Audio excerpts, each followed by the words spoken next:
Concluimos nuestra clase anterior meditando, pensando, observando la genealogía del capítulo 1, del 1 al 17. Veíamos la soberanía de Dios, pero también la gracia de Dios.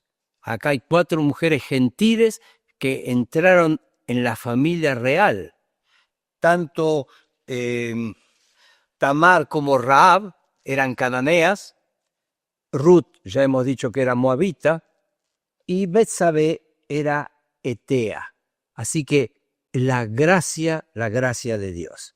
Es interesante, y ustedes habrán observado al llegar al versículo 17, que lo que hace Mateo es dividir esta genealogía en 3 grupos de 14.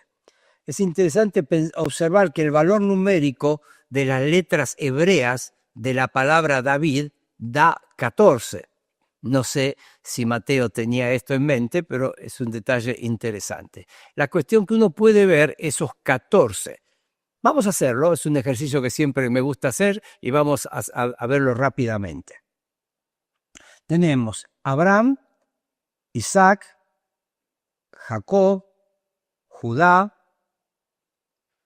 Fares, versículo 3, Esrom, Aram, Aminadab, Nazón, Salmón, estamos en 10, Booz, 11, Obed, 12, Isaí, 13, David, 14. Así que como dice el versículo 7, desde Abraham hasta David son 14. Vamos al segundo grupo de 14, es desde David hasta la deportación. Así que vamos a arrancar en el versículo 7, Salomón, Roboam, Abías, Asa, Josafat, Joram, Usías, Jotam, Acaz, Ezequías, 10, Manasés, 11, Amón, 12, Josías, 13, y Josías engendró a Jeconías, 14. Es interesante observar, por ejemplo, en esta parte, que no siempre están todos los personajes. Si ustedes van al Antiguo Testamento y van tratando de seguir este hilo, van a ver que, por ejemplo, Joram, después de Joram, mencionado acá en el versículo 8, viene Ocosías, Joás, Amasías y recién viene Usías.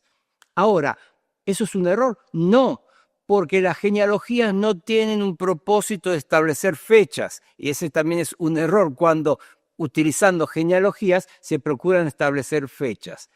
En el idioma hebreo no existen expresiones tales como bisabuelo o bisnieto, no existen. Es padre, es hijo, así que cuando se dice que Jorán engendró a Usías, que era tataranieto realmente de Jorán, es correcto. Así que eso no nos debe preocupar. A veces se hacía para justamente llegar a algo como esto, que sea algo fácil de recordar, 14, 14, 14. Es muy interesante que Jerónimo, que vivió en el fin del siglo IV, él mencionaba que los judíos tenían memorizados la genealogía del Mesías desde Abraham hasta la deportación. Así que todo esto que acá está escrito, era algo que era bien conocido. Hasta los niños de corta edad iban aprendiendo esto. Vamos al tercer grupo de 14 y dice aquí, desde la deportación a Babilonia hasta Cristo, 14. Aparece, ya Jeconías lo mencionamos, así que Salatiel, Zorobabel, versículo 13, Abiud, Eliakim, Azor, 14, Sadoc, Akim, Eliud, Eleazar, Matán a Jacob, 11, Jacob engendró a José, 12, marido de María, de la cual nació Jesús el Cristo, 14. Me falta el 13. Y todos los años tengo el mismo problema. No hay 14 nombres, hay 13. Sin embargo, Mateo dice 14, 14, 14.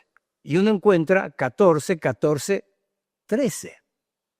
Podríamos pensar que algún discípulo u otro podría indicarle, Mateo, revisá eso que pusiste ahí, te equivocaste, corregí eso. Bueno, era difícil pensar en que se pudiera equivocar desde el momento de que todos los documentos, todos estos documentos que hablaban de genealogías y descendencia de familias, estaban en el templo. Así que cualquiera podría ir y corroborar eso. Además, hay otro aspecto que es el más importante. Sabemos que toda la Escritura es inspirada por Dios. Y el Evangelio de Mateo, aunque tiene la pluma, el autor humano en Mateo, tiene un autor divino, el Espíritu Santo de Dios, y es imposible pensar que el Espíritu Santo de Dios pueda producir un error. ¿Mateo se podría equivocar? Claro que sí, es un hombre, pero no el Espíritu Santo. Así que aquí no hay error, no hay error. ¿Qué es lo que está haciendo Mateo?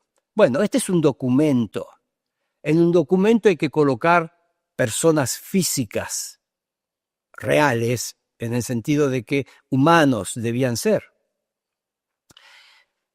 Aquí Mateo está indicándonos que hay alguien que no está mencionado, pero quiere hacer notar que nos demos cuenta que está faltando. 12 es José, marido de María, de la cual nació el Cristo. Cristo es 14. ¿Quién es el 13? El 13, podríamos decir, aunque hay varias explicaciones, le voy a dar la que creo más apropiada, aquí falta saber quién fue el responsable de que esa muchachita, tal vez apenas una adolescente de 14, 15 años, haya quedado embarazada. El hecho que después de José se diga marido de María, de la cual nació el Cristo, entonces nos está indicando la falta de un personaje. Creo que es el Espíritu Santo de Dios.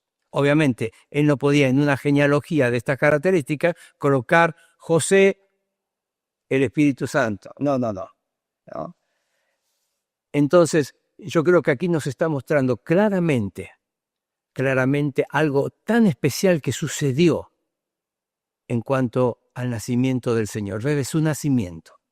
Entonces, fíjense, al llegar al versículo 18, lo que va a hacer Mateo es explicar lo que pasó. O sea, si yo leyera por primera vez el relato, dice, engendró a José, marido de María, de la cual nació Jesús llamado el Cristo. Mateo me está diciendo que José no fue el padre biológico de Cristo. Entonces, ¿quién fue? ¿Quién fue? El número 13. ¿Dónde está? No lo menciona. Pero el versículo 18 nos explica. El nacimiento de Jesucristo fue así. Algo especial, algo único.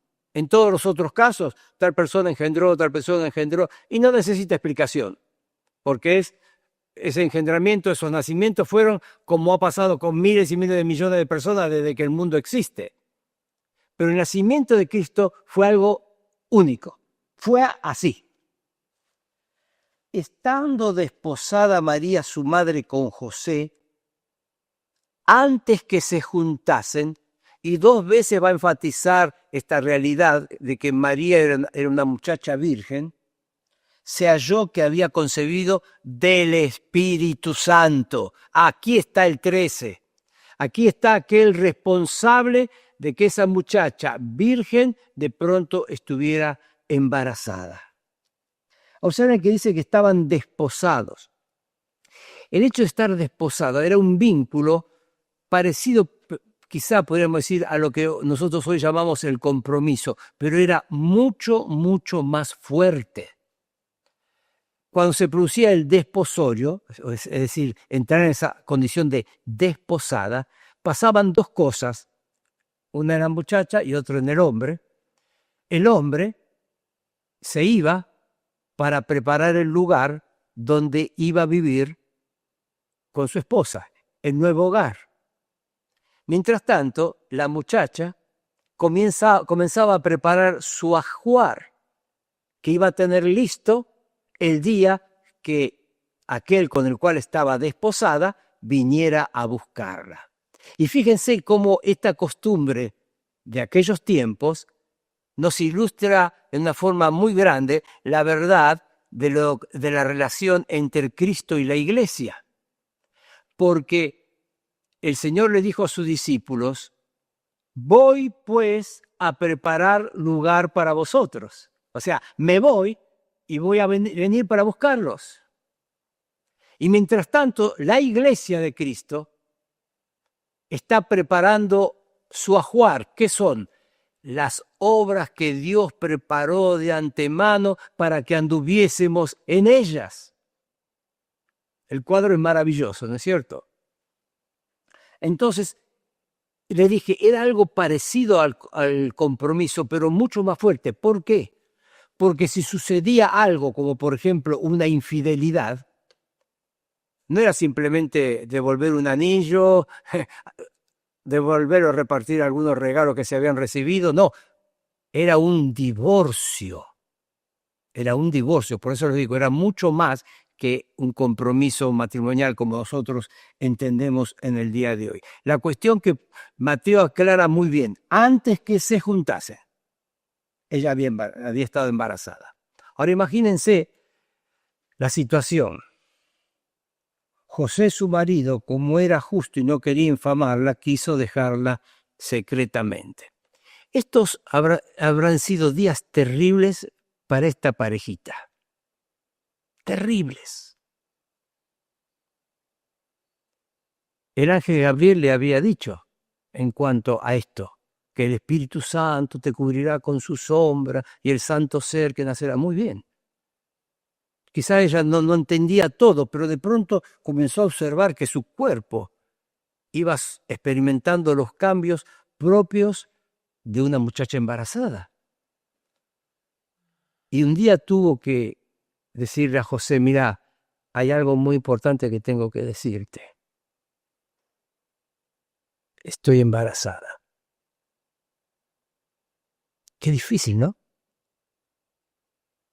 Y qué difícil para José escuchar esa historia, el relato, el ángel que apareció, el ángel que le dijo, y ahora resulta que está embarazada. Oh. Me gustaría que ustedes que están mirando este video traten de colocarse en la posición. Ustedes, chicas, imagínense estar en la posición de María. Están en una condición de pureza, son vírgenes, pero están embarazadas. Y tienen que decirle a su novio, que cree que ustedes son muchachas puras, tienen que decirle: mira, estoy embarazada, pero soy virgen. Es por obra del Espíritu Santo. Qué difícil. Y qué difícil para José escuchar ese relato y decir: bueno, está bien, no pasa nada. José, de acuerdo a la ley, podría haber pedido que la apedrearan. Sin embargo, ya no era tanto esa la costumbre en aquellos días. Y él quizá habrá sentido el tremendo dolor de pensar: ¿cómo fui engañado? ¿Cómo pensé que esta era una muchacha pura, una muchacha santa? Y resulta que ahora está embarazada. No me importa con quién, de quién, no me importa. Yo lo voy a dejar secretamente. Total, hay algo que no va a poder evitar, que en algún tiempo aparezca una criatura, pero yo no tengo nada que ver con eso, yo la voy a dejar secretamente y listo. Pero observen ustedes, dice el versículo 20, y pensando él en esto, he aquí un ángel del Señor le apareció en sueños y le dijo: José, hijo de David, no temas recibir a María tu mujer, porque lo que en ella es engendrado del Espíritu Santo es. Y dará a luz un hijo. Ven la explicación que Dios le da.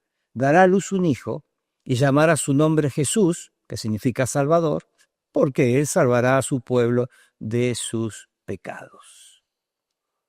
Es interesante, de José no se registran ninguna palabras, pero se registran acciones.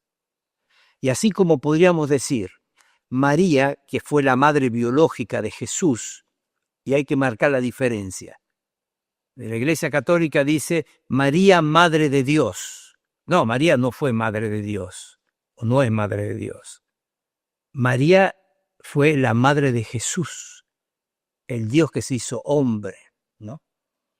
Entonces, ¿qué hace? Después de escuchar todo esto, dice, despertando José del sueño, versículo 24, hizo como el ángel del Señor le había mandado y recibió a su mujer. ¿Entendió José lo que había pasado? ¿Entendió toda la explicación que el ángel le dio en ese sueño? Yo pienso que no. Pero fue suficiente para José. Dios le había hablado, él no entendía. Y la verdadera obediencia no requiere entender todo. Entender que Dios me habló y obedezco de acuerdo a la luz que Dios me había dado. Y la indicación era muy clara. No tengas temor en recibir a tu mujer. Y él la recibió. Es interesante que dice, todo esto, versículo 22, aconteció para que se cumpliese.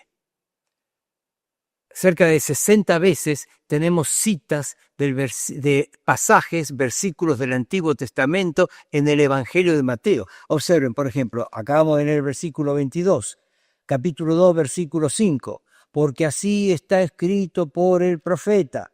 Más adelante, versículo 15 del capítulo 2, y estuvo allá hasta la muerte de Herodes para que se cumpliese. Versículo 17, entonces se cumplió lo que fue dicho. Versículo 23, y habitó en la ciudad que se llama Nazaret para que se cumpliese. ¿Ven? Van sucediendo las cosas en la vida del Señor y Mateo va remarcando que no es que simplemente pasan las cosas, van pasando las cosas y van cumpliendo lo que los profetas habían anticipado. El respaldo profético que garantizaba que Jesús era aquel Mesías prometido. Y lo que la referencia que se le da a José es la profecía de Isaías, capítulo 7. He aquí una virgen concebirá y dará a luz un hijo y llamarás su nombre Emmanuel. Hay algo interesante que quiero decirles. Algunos, con tendencias modernistas, liberales en su teología, dicen, bueno, esta palabra virgen de Isaías puede ser doncella. Este versículo no afirma que María era virgen. Y saben, es cierto. La palabra traducida virgen podría haber sido traducida doncella, una jovencita. Ahora, ¿por qué se traduce virgen? Porque hay dos versículos en el mismo capítulo que enfatizan el estado virginal de María. El primero, versículo 18. Antes que se juntasen, se halló que había concebido del Espíritu Santo. Es decir, antes que tuviesen una intimidad matrimonial, ella estaba embarazada. Y lo mismo más adelante, el versículo 25 del capítulo 1, donde estamos, dice que José no la conoció hasta que dio a luz a su hijo primogénito y le puso por nombre Jesús, tal cual el ángel le había dicho. No la conoció. ¿Ven? La conoció después. Ahora, la Iglesia Católica en su teología enseña que cuando, por ejemplo, en el Evangelio dice tu madre, tus hermanos, tus hermanas, son sus primos, porque esa es la expresión.